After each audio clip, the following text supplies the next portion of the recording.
আসসালামু আলাইকুম রাহমাতুল্লাহি ওয়া বারাকাতুহু। কেমন আছেন আমার আদরের কলেজের টুকরা আপুরা? আল্লাহ সবাইকে ভালো সুস্থ রাখার তৌফিক দান করুন, এই দোয়া সবসময় করছি এবং আপনাদের দোয়ায় আমিও ভালো আছি, আলহামদুলিল্লাহ। আল্লাহর কাছে শুকরিয়া জানাচ্ছি। আপুরা, আজকে আমি পাট শাক ভাজি রান্না করব। আমি কড়াইয়ের মধ্যে অলরেডি কাঁচামরিচ দিয়ে দিলাম। এবার আমি সরিষার তেল দিয়ে দিচ্ছি। সরিষার তেল দিয়ে দিলাম। এবারে রসুন কুচি দিয়ে দিব, পেঁয়াজ কুচি দিয়ে দিচ্ছি। রসুন পেঁয়াজ কাঁচামরিচ দিয়ে দিলাম। এবার আমি একটু লাল লাল করে নিব।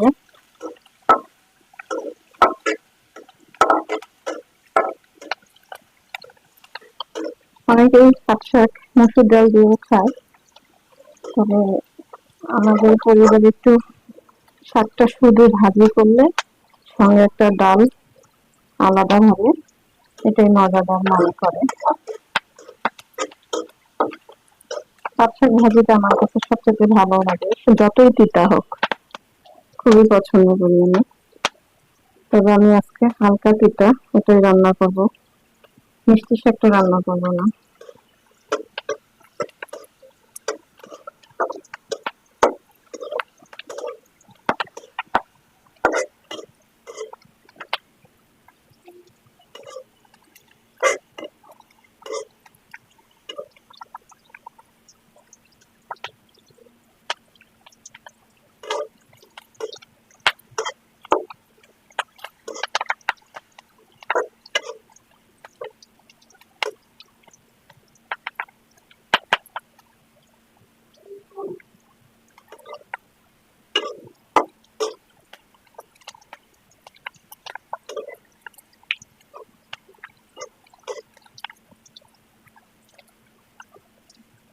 তারপরে এবার আমি পাট শাক গুলো দিয়ে দিব।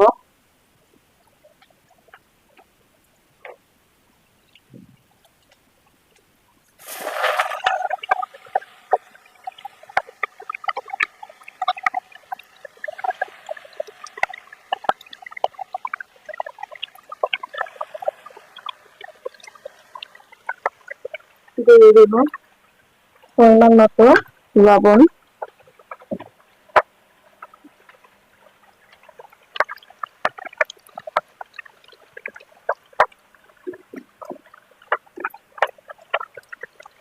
এবার এরপরে আরেকটু পাট শাক আমি দিয়ে দিব।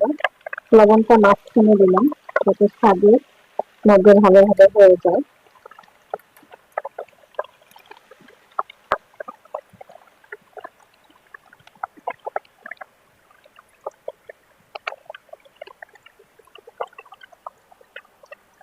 এবারে আমি ঢেকে দেব।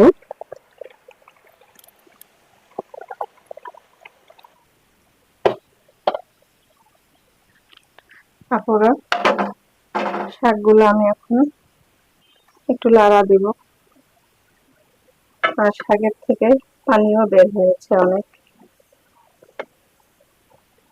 তো এই পানি দিয়ে ইনশাআল্লাহ শাকগুলো সিদ্ধ হয়ে আসবে। আমি এইভাবে ঝেড়ে ঝেড়ে লাড়া দেব, না হলে দলা পেকে যাবে। দলা পাকাইলে শাক খেতে একদমই ভালো লাগে না।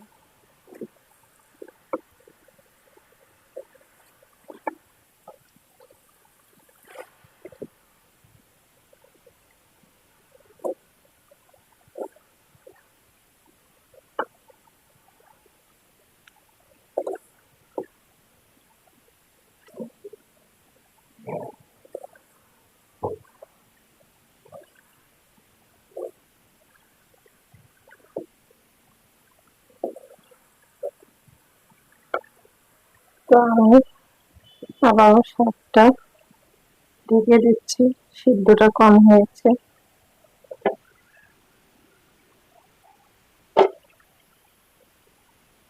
পুরা পাট শাক রান্না ভাজিটা হয়ে গেল। দেখুন একদম ঝরঝরা হয়েছে, কোনো দলা পাকানো নাই, আর অনেক মজাদার হয়েছে শাক ভাজিটা। এবার আমি নামিয়ে নেব। আপুরা, নামিয়ে নিয়ে আসলাম পাট শাক ভাজি রান্না। তো আপনাদের কাছে ভালো লাগে থাকলে অবশ্যই অবশ্যই কমেন্ট করে জানাবেন। আমার ভিডিওকে সাপোর্ট করুন এবং দোয়া করুন। আপনাদের সকলের কাছে দোয়া চাই। আপনাদের দোয়া, আপনাদের সাপোর্টে আমি সামনে এগিয়ে যেতে পারবো ইনশাআল্লাহ। তো আপুরা, কমেন্ট করুন, লাইক দিন, বেশি বেশি করে শেয়ার করুন। দোয়া চাই। ছোট্ট রান্নাঘর চ্যানেলটিকে সাবস্ক্রাইব করতে একদমই ভুলবেন না। যারা নতুন আপনারা দেখছেন, পাশে বেল বাটনটি ক্লিক করে আমার ভিডিওর পাশে থাকুন। সবাই ভালো থাকুন। আল্লাহ আপনাদের পরিবারকে সুস্থ রাখার তৌফিক দান করুন, এই দোয়া কামনা করে রেখে দিচ্ছি। আসসালামু আলাইকুম ওয়া রাহমাতুল্লাহি ওয়া বারাকাতুহু।